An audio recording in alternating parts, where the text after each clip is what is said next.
Hello, welcome back to the Jeevers Golf Channel. My name is Hans Jeevers. I'm a fantasy golf contributor for ProGolfNow.com and Fansided.com. And today we're going to be talking about the Safeway Open in Napa, California, wine country.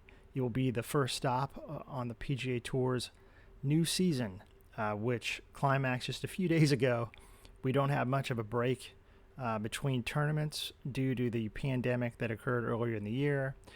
The PGA Tour said this season would be a super season with 50 tournaments on the slate, including 6 majors.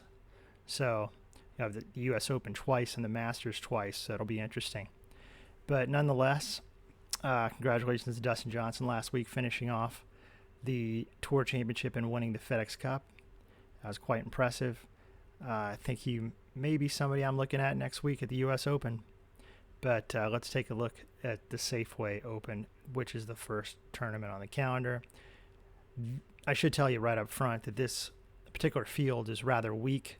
It is certainly not anywhere near the caliber of the last few weeks on the PGA Tour, which were all FedEx Cup events.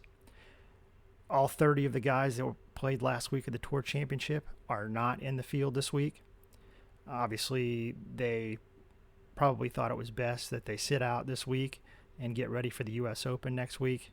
And this event's in California. Why would you want to fly all the way across the country to New York for the major next week at Winged Foot? Doesn't make a lot of sense if you're one of these established players on the PGA Tour. Having said that, it's, in my opinion, somewhat of a pumped-up Korn Ferry Tour event. You do have some decent players, but when you have Siwoo Kim as the number one player on DraftKings, that's all I need to say, right? That's very unusual, okay? Phil Mickelson is second, I believe, on the slate in cost, and he just won a senior tour event. There you go. So today an article was published on ProGolfNow.com. Of course, I wrote the article. I do not put links in the description as YouTube frowns on that. So feel free to go to ProGolfNow.com and check out my article. All of my content is free, so no concerns in that regard. So what I'm going to do is just real quickly go over my picks. First of all, as I said, this course is in Napa, California. It is a course that has been utilized for this event every year since 2014. So as a DFS player, you do have some course history to look at, unlike some of these events that we'll switch around to different courses on occasion. We have some stability here. So 6 years of course history is nice to see. You definitely do see some guys that particularly like this course. The course is a par 72 that measures 7,166 yards. I wouldn't say it's the most difficult course on the schedule, but it's not quite one of these resort tracks that is going to be a minus 25, minus 30. Johnny Miller is the owner of this track, and I don't think he wants guys out here just to destroy it. So it certainly won't be the U.S. Open, okay? I'm not going to say it's going to be even par to win, but it won't be one of these minus 30 affairs.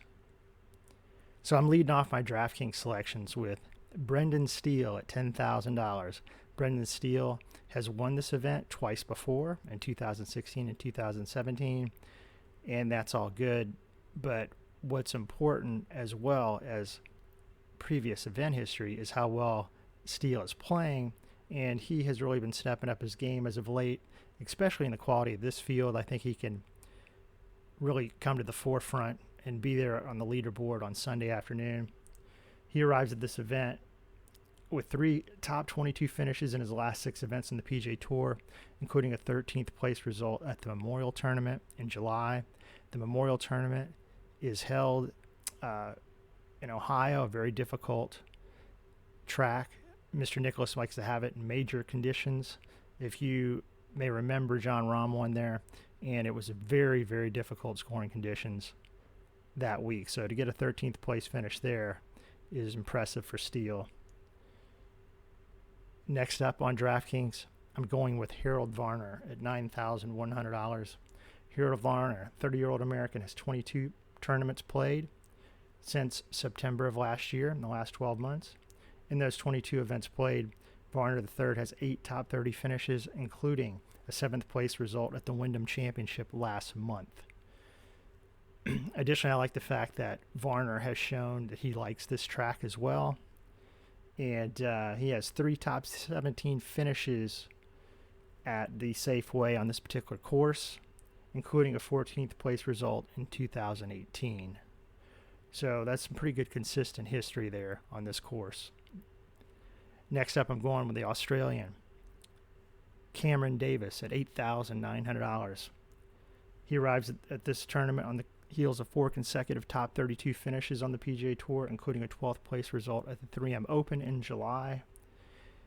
I like to look at the stats of the last 12 rounds on the PGA Tour in relation to the field. It gives me a good feel of how these players are stacking up against the talent they'll be seeing this week. In relation to this week's current listed Safeway Open field, in the last 12 rounds played on the PGA Tour, Davis ranks 1st in strokes gained putting, 12th in strokes gained tee to green, and 18th in strokes gained off the tee. I definitely think that ball striking is of the most importance this week. Scrambling as well, from looking at the stats of guys that perform well in the given year that they won. And I don't think it's a coincidence that Brendan Steele is known for his quality ball striking, and he's won here twice. Cameron Davis brings that skill set this week. He should perform well.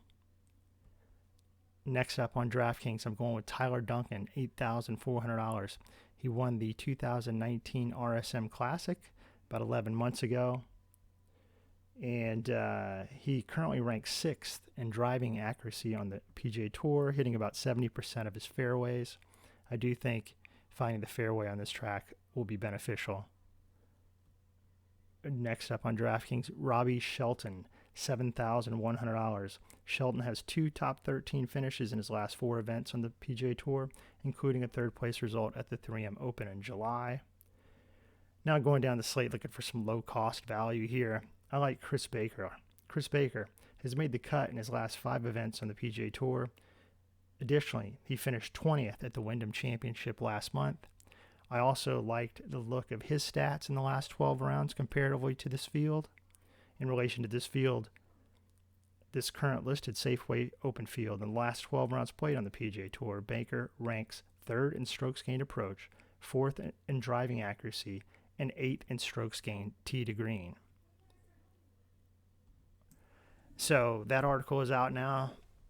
My FanDuel article will be published in the morning, and I'm about halfway through that particular article. And on the fan side of things, I'll give you a couple of the guys I'm going with. Henrik Norlander on FanDuel, he's $9,800. The 33-year-old has 6 top 25 finishes in the last 10 months, including a 6th place result at the Memorial Tournament. In relation to this week's current listed Safeway Open field, in the last 12 rounds played on the PGA Tour, Norlander ranks 9th in strokes gained approach, 7th in scrambling, and 7th in driving accuracy. I really like the Swede this week to top 10, at least. I like him this week. He's performed well in some of those FedEx Cup events. He certainly can do it in this Korn Ferry Plus event.